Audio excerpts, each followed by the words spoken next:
Olá! O vídeo de hoje é para falar sobre 4 conceitos que são parecidos, mas que tem uma ligeira diferença entre eles e ajuda muito a gente a entender essas diferenças. São os conceitos de compulsão, adicção, dependência e vício.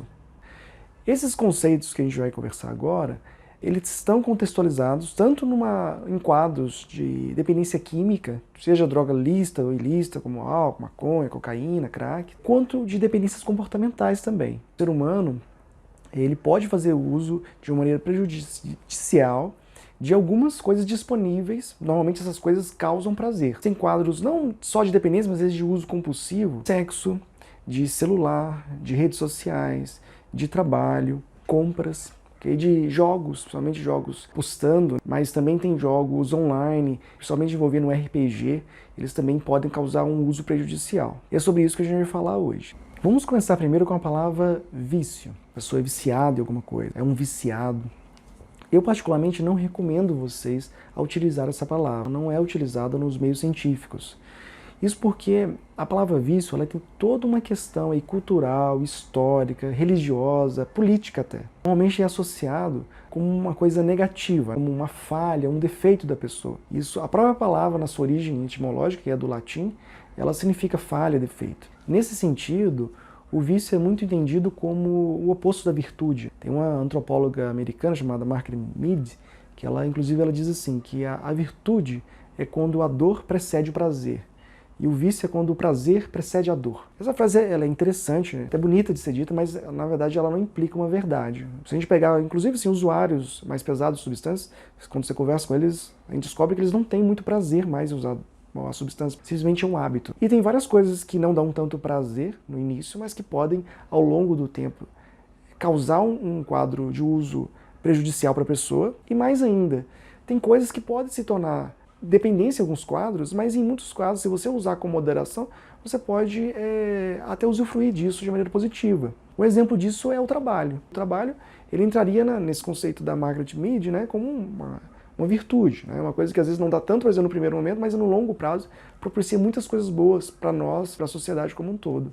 Mas o trabalho, a pessoa pode entrar num quadro de trabalho compulsivo, quase indo para um quadro de dependência, com vários benefícios para a saúde dele, seja mental ou física, e para a saúde, às vezes, da família, de colegas de trabalho. Então, esse conceito, como eu disse, ele não implica uma verdade. O vício ele é um conceito que foi criado ao longo da história da humanidade, mas ele está desatualizado. Ele não é o melhor conceito, ele não descreve muito bem os comportamentos humanos. Sugestão minha, evitem usar ele. Às vezes, por hábito, a pessoa às vezes usa esse nome em alguns contextos. Mas o que eu recomendo? Mantenham a atenção. Sempre que vocês utilizarem essa palavra, ajam com compaixão com vocês mesmos e falem, não, peraí, eu não vou usar essa palavra mais. Tomem consciência, não se punam por isso, tá, né? Mas, não, interessante, ó, eu não vou usar essa palavra mais. Então eu vou utilizar adicto ou dependente, né, que são palavras que eu vou comentar com vocês agora na sequência do vídeo. Nós chamamos de compulsão quando a pessoa estabelece um padrão de comportamento, tá? Muitas vezes repetitivo, persistente, associado ou não a um objetivo, que é feito, na grande maioria das vezes, para aliviar uma tensão. A pessoa, muitas vezes ela consegue um bem-estar ao ceder à compulsão, mas esse bem-estar normalmente é passageiro e a tensão volta logo em seguida. Então a compulsão, muitas vezes, ela está associada a pensamentos obsessivos.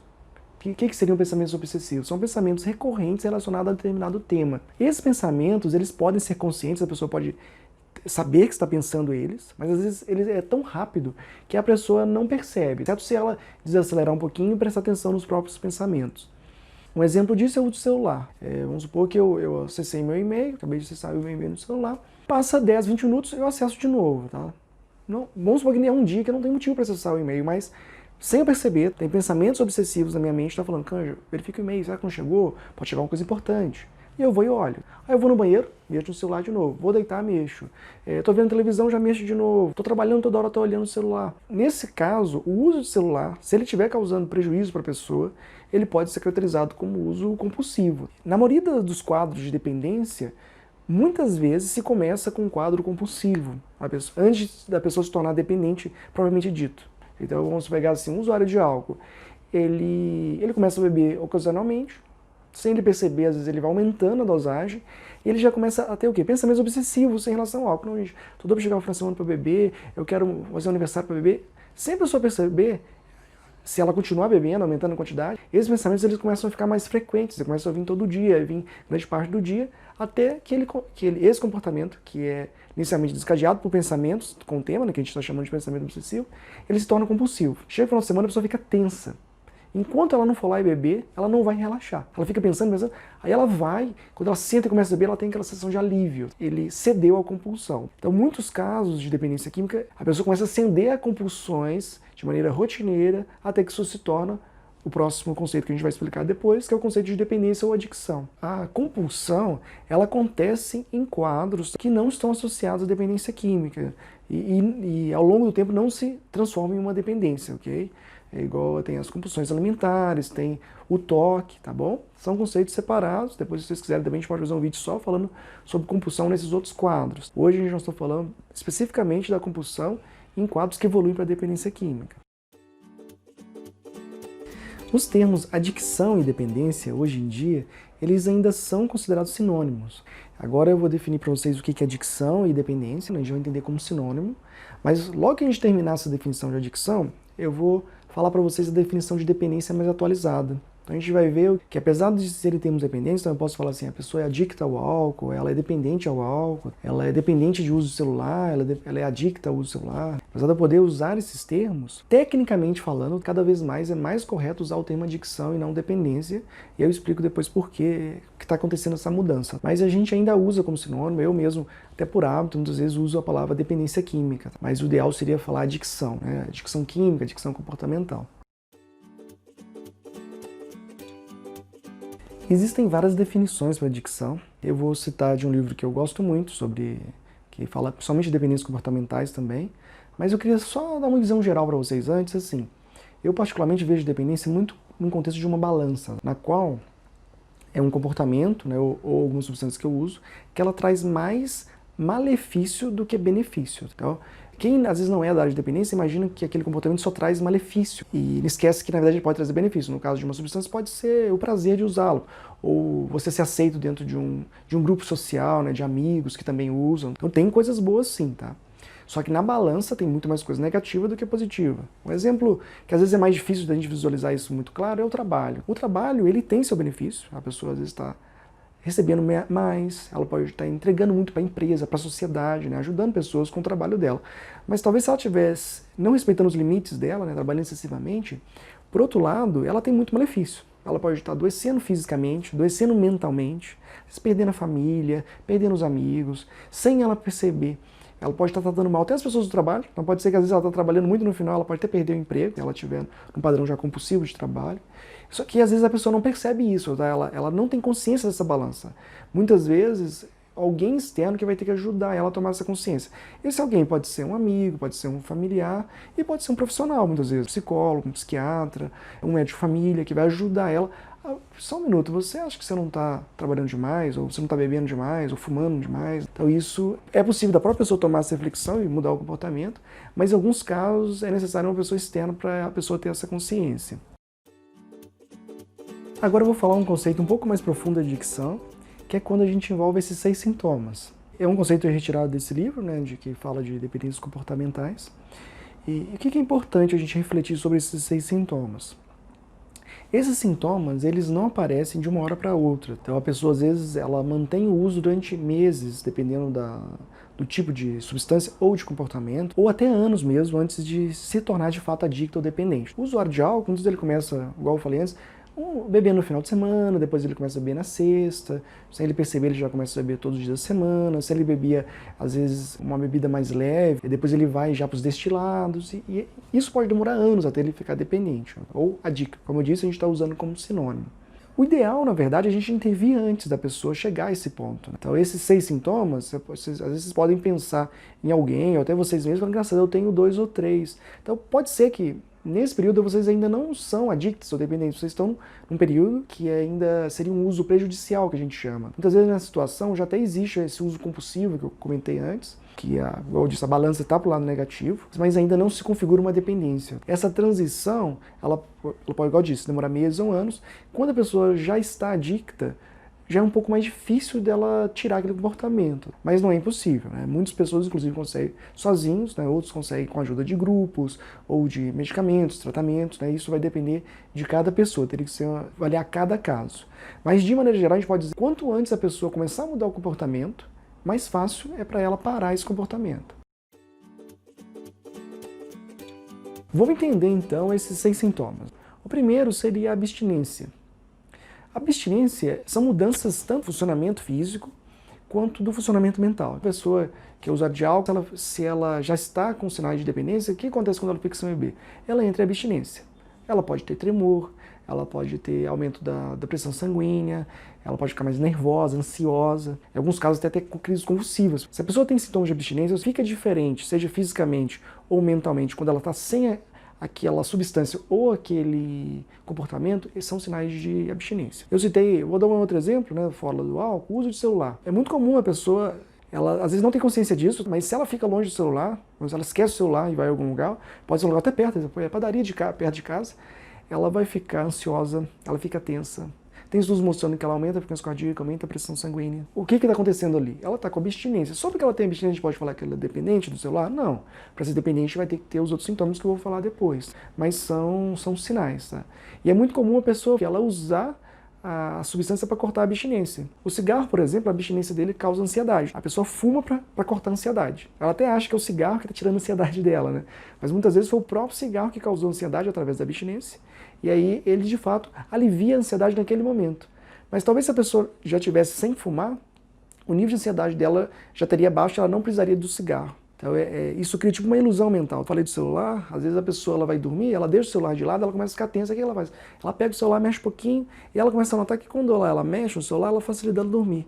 Isso é falso, na verdade. Tá? O celular está aliviando ali a ansiedade, e aí talvez até por cortar a abstinência, a pessoa acaba dormindo.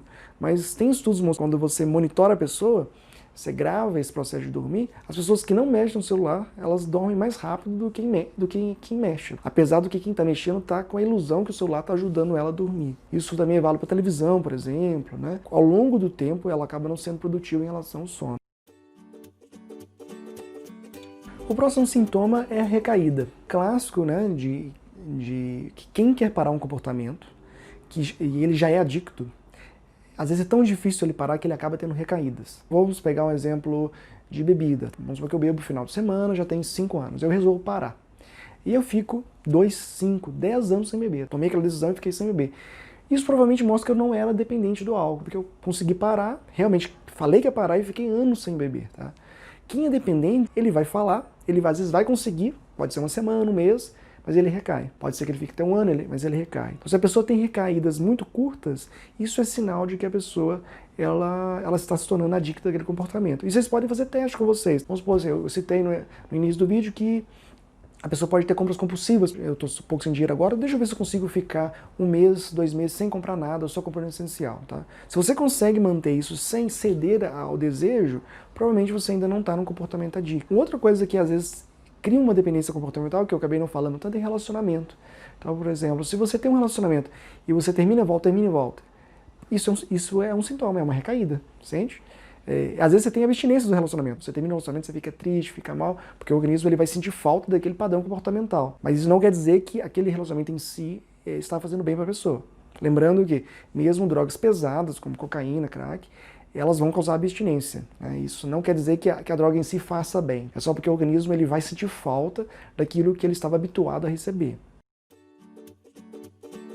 O conflito é um outro sintoma. Ele não é presente em todas as pessoas que têm comportamentos adictivos ou de dependência, mas ele é relativamente comum. Tá? Ele quer dizer assim, a pessoa tem simultaneamente a vontade de parar e a vontade de continuar usando. Isso está em conflito. Tá? Ela quer parar por vários motivos, mas ela não quer ou não está conseguindo parar por algum motivo. Quem não é da área às vezes pensa muito assim que as pessoas, se elas quisessem parar, elas parariam. Mas não é bem assim. Você tem um grupo de pessoas que é chamado de pré-contemplativos, são pessoas que nem contemplam que tem um problema, que inclusive elas nem sabem que tem um problema. Então essas pessoas, muitas vezes, elas de fato não querem parar. Mas, por outro lado, elas não têm consciência dos malefícios daquele comportamento. Com dependência química, às vezes é mais claro, mas nem sempre. Principalmente o usuário de álcool, às vezes a pessoa pode demorar anos para perceber os prejuízos do álcool. Às vezes a pessoa perdeu família, já perdeu emprego, mas ela ainda não percebeu. Isso é genuíno, ela não está mentindo. Quando você começa a conversar, você percebe que ela não tinha se dado conta de que tudo isso que aconteceu na vida dela estava relacionado ao álcool, e a gente ajuda no processo de mudança. Essa ajuda pode acontecer com um profissional, mas ela pode ser feita para um familiar genuíno, com um amigo genuíno, que tenha conversas genuínas com essas pessoas. Então essa é uma situação. A outra situação, que também é comum, são pessoas que querem parar, mas não conseguem. Pela dependência, muitas vezes até física, ela acaba recaindo. Ou às vezes por questões de pressão social, às vezes de disponibilidade, sabe? A pessoa mora do lado de uma boca de fumo, por exemplo, e dificulta para ela. Ou questão do cigarro, por exemplo, você tem cigarro em todos os locais. Antigamente você tinha as propagandas de cigarro, né? Então, muitas vezes essa situação, apesar dela ser difícil de entender no primeiro momento, né? Eu quero, mas eu não consigo, né? E ao mesmo tempo eu quero continuar por N questões, ela é relativamente comum. Inclusive tem um terceiro grupo de pessoas que é assim, a pessoa às vezes ela quer parar, mas ela já tentou tantas vezes e ela não conseguiu, que ela acaba tomando uma decisão pessoal mesmo de não tentar mais. Fala, gente, eu não consigo. Tá? O cigarro é muito comum isso. A pessoa já tentou parar, às vezes, 4, 5, 6 vezes, sozinha, às vezes, tá? Às vezes até sem ajuda, sem ter lido nada na internet, sem ter buscado informação ou em algum livro. E às vezes pode ter tentado usando técnicas não muito boas e não conseguiu, ok? E às vezes ela fala, eu não consigo, eu vou continuar usando. Que é quando a pessoa se entrega à dependência. Isso acontece pode acontecer com vários quadros de dependência, inclusive de relacionamentos. A pessoa terminou várias vezes, um dos parceiros tem às vezes uma característica mais dominadora, de criar uma prisão emocional, na verdade, e a pessoa às vezes não consegue terminar. Ela já tentou 4, 5, 6 vezes, e ela acaba se entregando e ficando presa naquele relacionamento. Mas ela provavelmente continua em conflito. Apesar dela estar no relacionamento, ela quer parar, ela quer terminar e não está conseguindo, querendo continuar por causa de alguns aspectos relacionados até com segurança dela, da família, dos filhos. Uma característica comum também em quadros adictos é de tolerância. A pessoa, cada vez ela precisa de mais para ter o mesmo resultado que tinha antes, e com o tempo ela já nem tem mais esse resultado. Então eu sou, por exemplo, um usuário de cocaína. Eu uso uma vez por semana a quantidade X. Tenho um resultado. Depois eu tenho que usar o dobro, o triplo, e cada vez eu tenho que usar mais, usar todo dia. E olha que interessante, com o tempo meu organismo se habitua tanto com aquilo que nem prazer, satisfação eu tenho mais. A pessoa usa só para cortar a abstinência, a falta da substância. Então isso é um sinal de tolerância. A tolerância é um indicativo que a pessoa está dependente. Como que a gente vê a tolerância? Em grandes quantidades. Então se a pessoa ela é usuária de maconha, ela fuma vários baseados por dia, todo dia, provavelmente ela já é dependente da maconha. Se a pessoa mexe no celular e fica o dia inteiro mexendo no celular, e às vezes ela para um pouquinho e tem que voltar de novo a mexer, provavelmente é um sinal de dependência. O álcool, né? Se a pessoa ela bebe uma quantidade grande de álcool por dia, provavelmente já é dependente. Então só de você ver se a pessoa está usando ou fazendo uma coisa em grande quantidade, mesmo você ainda não tendo visto os outros sintomas, os outros 5, isso já mostra onde ela é. Se você observar com mais detalhe a pessoa, você vai ver que ela provavelmente tem esses outros sintomas também. Resumindo, tolerância é o fato do nosso organismo se habituar com aquele comportamento e cada vez querer mais para ter o mesmo resultado, ou às vezes, já no quadro mais grave, sem ter o resultado, mas só para aliviar a tensão que é ficar sem aquilo. O termo saliência, ou também chamado de saliência de uso, ele é meio, de certo modo, autoexplicativo. É exatamente o que ele está dizendo, saliência. Ou a gente pode chamar de uma ênfase, um destaque àquele comportamento. Então, a pessoa, o que ela faz? Ela dá saliência, ela dá importância demais para aquele comportamento. Vamos citar o exemplo do álcool. A pessoa, no início, ela começa a beber, no final de semana, mas ao longo que vai passando os anos, né, ou meses, depende de cada pessoa, ela começa a dar uma importância demais para aquilo. O aniversário é para beber, futebol com os amigos é para beber, e começa a chegar um ponto que quando alguns compromissos entram em conflito, a pessoa acaba optando em não ir naquele evento para beber. Pode ter vários argumentos para justificar isso, mas lentamente ela vai abrindo mão de hobbies, de eventos familiares, de várias coisas que ela gostava antes para fazer aquele comportamento. Que pode, estou dando exemplo de bebida, mas pode ser outras substâncias, igual você tem antes, ou outros comportamentos. Observa isso, que ela tá devagarinho, ela tá abrindo mão de coisas que ela gosta para fazer uma única coisa. Ou seja, no ser humano, de maneira geral, ele tem vários interesses. A gente faz uma coisa, se cansa, a gente vai para outra, e a gente vai transitando nessas várias atividades ao longo dos dias e das semanas. Quando a pessoa tem um comportamento adicto, ela em geral se resume a isso. Uma coisa que tem acontecido hoje, isso ainda não é um diagnóstico, mas já tem estudos mostrando os malefícios, é o uso excessivo de streaming, né? A pessoa que vê muitos seriados. Sai um seriado com 50 episódios e a pessoa vê o final de semana inteiro, ela começa, ela não para.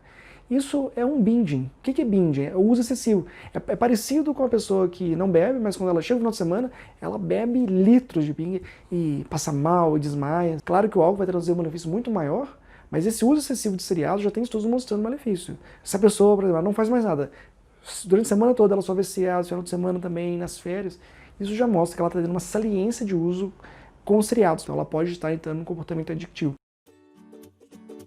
O último sintoma que a gente vai falar é o de alterações do humor. As alterações do humor, de certo modo, nós falamos um pouquinho dela, né, ao longo dos outros sintomas, mas o que eu gostaria de deixar assim como destaque desse sintoma? Normalmente são alterações negativas do humor, a pessoa fica irritada, ou sensação de cansaço, ou deprimida, entristecida, quando está sem o uso. Isso tem a ver até com a abstinência, que nós já falamos, mas principalmente um sinal bem claro de dependência é quando a pessoa ela tem essas alterações do humor simplesmente com a possibilidade de vir a ficar sem usar. Eu sou um usuário de videogame compulsivo, pode estar até já num quadro de dependência. Eu estou jogando excessivamente. Faltou energia, eu já fico desesperado. Que isso, como assim, é um absurdo.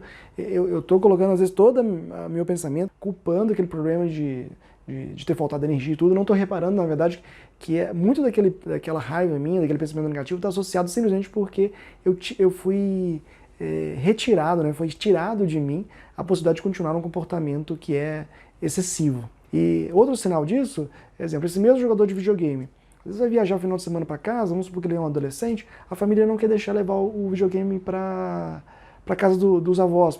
Ele já fica irritado, ele já fica nervoso, ele pode até ir, mas mesmo antes de ir, ele já está totalmente tenso e nervoso pelo fato dele ficar o final de semana sem aquele videogame. Isso já mostra que a pessoa provavelmente já está indo para um quadro de dependência. Isso eu estou dando um exemplo, né, simbólico de videogame, mas acontece com cigarro, né? Se a pessoa ela for para um local que ela não possa fumar, por exemplo, ela já fica desesperada, né? Se ela for para um lugar que ela não pode beber, então isso acontece de maneira geral nos outros quadros de dependência também. Agora eu vou falar um pouco sobre o conceito de dependência. O que eu gostaria de deixar para vocês? No contexto de dependência química, dependência atualmente é igual a adicção. O que a gente falou para adicção, esses 6 sintomas, aquela balança que eu citei no início, vale a mesma coisa. Então, para eu falar que alguém é dependente, ele teria que ter esses sintomas, né, ou pelo menos a maioria deles, e também ter uma balança negativa em relação ao uso, ok? Então vamos entender como sendo um sinônimo. Isso eu queria deixar para vocês, é um sinônimo. Por outro lado, a gente pode usar a palavra dependência em outros contextos. Em relação aos processos psicológicos, somente de maturidade emocional, a dependência ela tem um significado diferente também. Então eu acho legal vocês conhecerem esse significado, ela ajuda a gente, por incrível que pareça, a se tornar mais maduro. E eu vou explicar isso para vocês. Vamos fazer uma reflexão. Todo mundo nasce um bebê e esse bebê ele é dependente dos pais, vocês concordam? Seja para se alimentar, para os cuidados de higiene, para ter o conforto físico, para dormir. Às vezes os pais têm que ninar ele, têm que criar um ambiente que seja propício ao sono, puro, aconchegante. Ou seja, esse bebê ele é dependente. E essa dependência ela continua durante bons anos, com 7, 8, 10 anos a criança ainda é muito dependente. Depois dos 12 anos, isso já acontece, né, desde o nascer, mas somente depois dos 12, a independência ela vai acelerando mais ainda. E culmina, na grande maioria das pessoas, com 18, 19 anos, ela se tornando independente. Ou seja, ela tem habilidades para se manter sozinha se ela quiser. E normalmente as pessoas buscam isso, então as pessoas vão buscar ter o próprio emprego, pagar as contas por conta própria, buscar um relacionamento. Então, devagarinho, ela vai se tornando independente.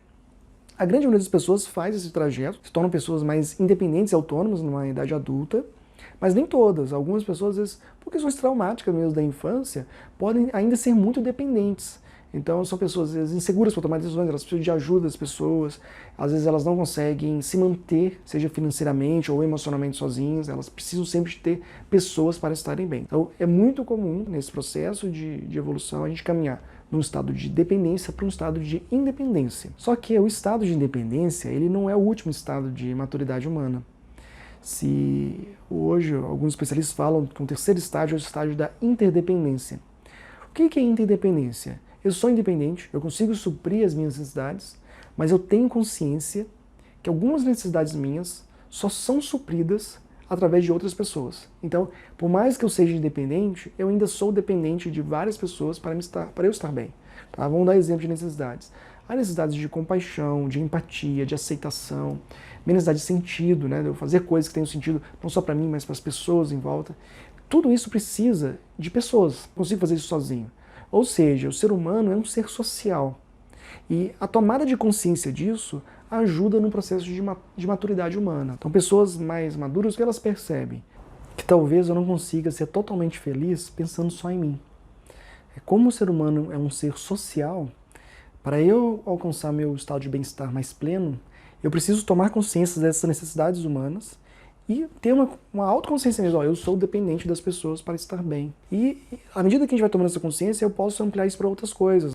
O ser humano tem uma necessidade de movimento físico, então eu sou dependente do movimento físico para normalmente manter meu estado de humor melhor. O conhecimento das necessidades humanas, ele vai levar, então, no longo prazo, a consciência de várias dependências. E não necessariamente a dependência pode ser uma coisa negativa, usando esse conceito. Eu tenho um relacionamento com uma pessoa, por exemplo, que eu me dou bem, que eu estou feliz com ela. Eu posso ser dependente dessa pessoa para me sentir bem. Né? Se ela viaja, eu fico triste. Se ela passar mal, eu fico muito preocupado. Mas se eu colocar numa balança, provavelmente essa relação me traz muito mais coisa boa do que coisa ruim. Claro que ela vai trazer algumas coisas negativas, porque é a vida real. Não, toda pessoa tem suas limitações, qualquer relacionamento vai ter desencontros. Mas na balança final, provavelmente ela traz coisas mais positivas. Por isso, assim, eu poderia ser dependente dessa pessoa e ainda assim ser uma coisa positiva. Por isso que algumas pessoas têm questionado, alguns cientistas têm questionado o termo dependência e falado, é melhor de falar adicção. Hoje, o que eu poderia falar? Para eu falar que eu tenho um relacionamento que há um padrão de adicção e dependência, seria um relacionamento na qual eu tenho mais prejuízo do que benefício, eu estou tomando, como se diz, na balança, não está valendo a pena, mas assim eu não consigo parar e eu tenho aqueles 6 sintomas, ok? Então eu teria um relacionamento com padrão adicto ou dependente, certo? Mas, por outro lado, o que eu gostaria de deixar questionamento para vocês? Interessante, apesar de hoje a gente usar o termo dependência para isso, alguns relacionamentos, mesmo sendo dependente daquela pessoa, eu não tenho esses 6 sintomas que ele falou antes, e ele não me faz mal em si, pelo contrário. Eu tenho a maturidade de entender que ele é importante para mim e ele me faz bem. Isso, eu tô falando de relacionamento, mas eu disse antes, a gente pode pensar em outras necessidades. Por isso que eu gostaria de fazer essa colocação para vocês, assim, tem que usar a dependência. Quando você for usar ela para significar coisas boas para outras pessoas, expliquem para elas, que a tendência é elas acharem que a dependência ela está associada a coisas só negativas. Eu uso muito a palavra adicção com as pessoas para falar sobre adicção. Quando eu vou falar, não, eu acho que há uma dependência ali, mas ela é positiva. Eu vou e explico o que é positivo e explico essa diferença para não gerar uma confusão. Porque hoje, como a gente usa a dependência só como significado negativo da palavra, trazendo mais prejuízo do que benefício, se a gente usa com outro sentido, que é esse sentido mais moderno que eu trouxe para vocês, vai gerar uma má comunicação, tá? Vai dar uma confusão. Para a gente fazer um fechamento, vamos resumir então os principais conceitos que nós falamos, né? Falamos de compulsão, que seria esse padrão mais repetitivo, né, estereotipado, muitas vezes sem objetivo claro, feito na grande parte das vezes também para aliviar uma tensão, né, para causar um bem-estar, mas pelo alívio de uma tensão. Okay? A adicção seria aquela situação na qual você tem uma balança, né, normalmente com mais prejuízo do que benefício, associado àqueles 6 sintomas, né, que seriam os sintomas de abstinência, de recaída, de conflito, tolerância, saliência do uso, né? A pessoa coloca aquele comportamento acima de outras coisas, e as alterações do humor, seja alterações do humor pela abstinência em si, né? Ou por simplesmente o fato da pessoa vir a ter o risco de ficar sem acesso à substância ou ao comportamento. A dependência, por outro lado, nós colocamos como sinônimo de adicção. Então, a gente vai manter esse conceito e a gente ampliou ele, o conceito de dependência, no sentido mais de aumentar a nossa autoconsciência sobre o quanto nós somos dependentes das outras pessoas, quanto na verdade o ser humano é um ser social e é interdependente. Então pessoas maduras são pessoas em geral também independentes, elas se cuidam bem, né? Elas cuidam bem de si, mas ao mesmo tempo elas se preocupam em cuidar das outras pessoas e elas aceitam serem cuidadas também. Muito obrigado de ter assistido todo o vídeo, espero ter ajudado vocês com essas definições e até a próxima. Um abraço.